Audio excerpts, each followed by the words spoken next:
Hey guys, so here we are again. I wanted to jump on and do a video to share some information with you that I thought might help, and this has come from a collection of questions that I've been getting lately, and I just wanted to make sure that you were able to understand maybe some of the things that are floating around in terms of information, and that you find my explanation easy and it helps you, at least appeases your sense of mental well-being, and in turn and helps support your system. Okay, so that's the idea behind this. Now I'm going to do this video on viruses versus bacteria. Like, I want to talk to you and help you to understand the difference between a viral disease or infection and a bacterial one. And I've done this by looking at a variety of different sources, and also watching some of the out there videos that are getting around, right? So a virus and a bacteria both present similar symptoms, right? So you might be hearing that things that are happening now are bacterial, or you might be hearing that things that are happening now are viral. And perhaps you're hearing that you can't catch a virus, right? Well, let's just explore a couple of things, and then we'll get into the immune system. So the first thing is that a bacteria is a cell, like a living organism. It's like a cell that can live inside you and outside of you. So humans are actually full of bacteria, and that's why we have like gut bacteria, bacteria in our gut. You know, some of it's good, some of it's not so good. That's why you've got to use probiotics, prebiotics, all that sort of jazz. But a virus is something that doesn't live outside. It actually needs a host. So what happens is it gets into your healthy cells. Okay, so that is the key difference between the two. Bacterial disease or bacterial infection is something which is a cell on its own, right? It is generally treated with an antibiotic.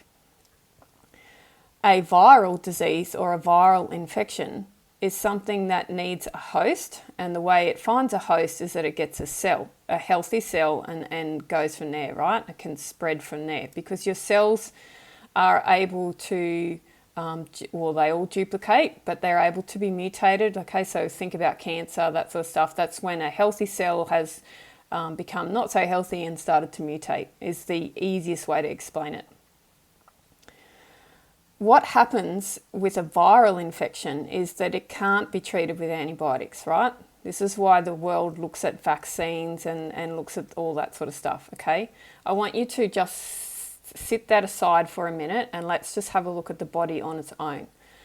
A viral infection is something that's gotten into your body and is in your healthy cells, right? So the best thing you can do is to support your body to get rid of that viral infection by helping your cells to become healthy again. And normally your body will do that with its own defense mechanism, right? I'm going to read a definition to you in a minute because I think it's perfect. It comes from the very core basic textbook that all of us get when we're training to look at ways to support the human body. And it defines the immune system perfectly, and it explains to you why your body is so clever, right? You just have to give it what it needs. So often, and this is what's happening at the moment, in order to treat a viral infection, you're often told to support your body by having warm soups, you know, you're drinking your warm teas with your lemon and your honey and making it good honey. You're also resting your body. You're giving your body plenty of fluids. All of this can be found on Google. I don't often send you to Google, or I say Google it, but all of it can be found on Google, right? If you just Google the difference between a viral and bacterial disease, so just look for that, it will come up and give you the very basic understanding, okay? So that's it in a nutshell. That's what's happening.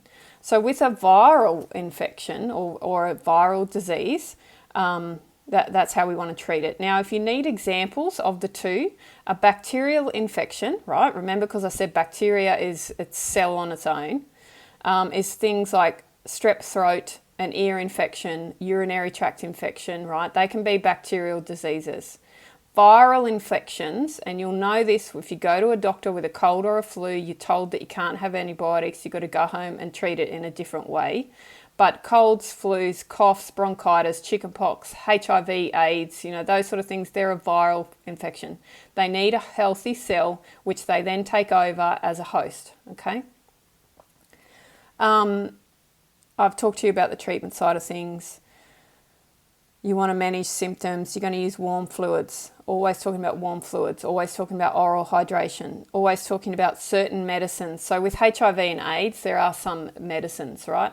Your body is really clever. So this is the thing now. Now that you understand or you know what the difference is between the two of them, I'm going to tell you one more thing in a minute, which might help to appease some people that are watching alternate videos and just don't know what to believe anymore or what to think. This is the definition for the immune system, right? It is an innate and adaptive body defense mechanism. The body relies heavily on two intrinsic defense systems. I'm reading this from the Anatomy and Physiology textbook.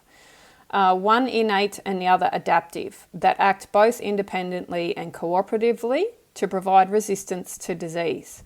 The immune system, when operating effectively, right? When operating effectively. This is why we're saying you're getting taught and bombarded with please look after your immune system, because it has to operate effectively to be able to do this.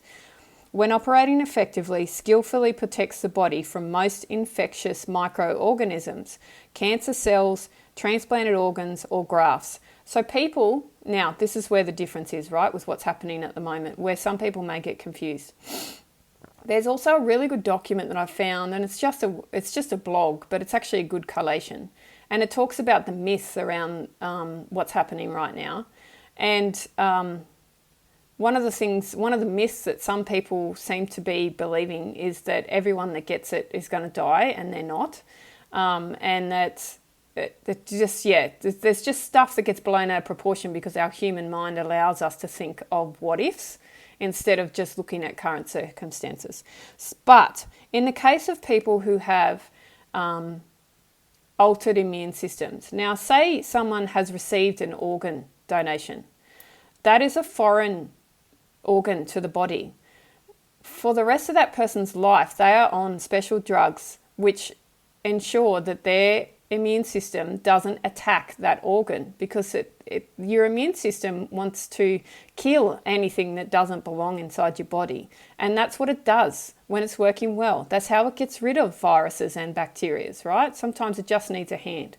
So that's what's happening to someone who might have donated organs. So at the moment, and at any time in seasonal shifts, they are people who need to be more proactive in terms of boosting their immune system in a way that doesn't impact their organ. There's other people like my dad who have renal failure and are on dialysis and things. People like that need to stay inside and away and only go for medical treatments because they have a really compromised immune system. In that, like in his example, he can't have an immune system because it attacks what's helping his body. So these are extreme cases, right? Then you've got people who have a weakened immune system through poor health and nutrition and are older, and maybe they've been pre-exposed to things like pneumonia, or they've had other issues, and they just need to be a bit more careful than what the majority of us do. And that's why little kids, some little kids need help with their immune system too. So your immune system is the key to this, right? Now, I don't want you to go around, or let me reword that. I would like you to go around being aware of the different ways that your body can pick up viruses, okay? And yes, if it gets directly injected into your system, you may have it. However, you also pick a virus up in other ways. And the way that you pick it up, right, the most common way is you go somewhere and let's say someone sneezes before you get there, before you get there, right? Within the person in front of you at the grocery store sneezed, wiped their nose like this didn't have a tissue, didn't think anything of it, and then just put their hand straight onto the trolley, and you grab the same trolley, right? That virus, and I've seen something on this where it says it gets in your hair and on your clothes and on your skin, and when you get home have a wash, blah, blah, blah, all that stuff. But that virus, like, it's there, it's chilling out, it's hanging out, it's waiting for a cell to come along that it can jump into. Just by touching it doesn't mean that you're necessarily going to pick it up, right? However, if you have a cut on your hand or some other opening on your direct hand, then it allows access to the system, doesn't it? Because the first line of defense for your immune system is your skin. It's your outer area. It's what stops things coming in. So if you have a cut, that system is compromised. So the virus may or may not be able to get in through that cut, right? The other thing, and I've been doing this myself, I've been counting how many times I touch my face. The other thing is that if you happen to have someone sneeze on you, you don't get it straight away. But the minute you allow that person's, let's say, cells, or that person's donation they've just given you in terms of the sneeze, to get into your system, that's when you have been exposed to something like that, right? So if someone sneezed on you and they have a viral infection or a virus, and then you straight away go and rub your eye, or you stick your finger up your nose, right? Kids are always picking their nose. Some adults do it too. And I do it too. If I've got a scab on the inside of my nose, I'll go like that. Don't deny that you've touched your nose. So there you go, right? Access into the system. Put your fingers in your mouth, touch your mouth, access into the system. So that's another way that a virus can get into your system. It doesn't necessarily have to be injected, okay? You can get it that way. Now, in terms of looking after yourself, what you can do is you can make up your own hand sanitizers. You can wash your hands. This is why they're talking about washing your hands so much. I don't know what people were doing before if they need to be told how to wash their hands and keep themselves clean. But anyway, you can wash your hands. I got taught to sing happy birthday to myself a few times, and that told me that I'd wash my hands long enough under the tap, or rub the soap long enough to then rinse them under the tap. What else can you do? You can make sure that you give yourself the right sort of nutrients and food. You can take your vitamins. You can make sure that you're using your herbs, your natural supplements, your essential oils, whatever it is that you use to help support your body and your immune system, and you will be fine. And you can also make sure that you keep to yourself. Use this as a period to recharge your body, to recharge your mind. Don't buy into the fear, because this is the other thing, right? The biggest thing, there's two things for you. Like, obviously there's the practical side of things that I just explained, but the other two things are this. Number one, if you are able to create yourself some sort of silence, as difficult as that may be, because you are used to having so much chaos in the background or so much busyness in your life, if you can take a little bit of time, just even 10 minutes, to find yourself a little bit of silence, have a little bit of stillness, that boosts your immune system. There's a meditation or a recording that you can listen to, or I'll do it, called Yoga Nidra, which takes you through your entire body. Now that can be done in 15-20 minutes, but it will take you through your entire body and allow your body to relax. And it has been shown through clinical studies that a brief 20-minute or a 20 to 30-minute Yoga Nidra session is the equivalent to about 6 hours sleep. What that does is it allows your body to rest and recharge. So even though you feel like you're doing nothing, the cells in your body are always working. They are always doing something. They are always balancing. You're always breathing. You don't have to think about any of that sort of stuff, right? So let the body do what it does best, which is to help itself. Now, the second thing that I want you to get out of this is in that moment of stillness. If everything is going crazy for you, if you don't know what to believe anymore, if you are not sure what is happening in the world at any point, now or whenever, stop for a minute. Don't automatically send messages. Don't start ringing people. Don't switch the news on. I know that's a lot of negative words and your subconscious doesn't hear that. So let's just rephrase all of that. What I want you to do in those moments of pure chaos is to just stop and ask yourself, what do I feel? How do I feel about this? Or what does your gut tell you is going on? So, what does your heart tell you is going on? Not this. right? Not the busyness and the practicality of the mind, not the scheduling. I keep going into the negative, but you're getting what I mean, right? Ask your body, how does it feel about this? Can I trust this? Do I trust this? Ask your body, ask your gut. So I was sent something this morning, which then provoked me to think maybe I'll do a video like this.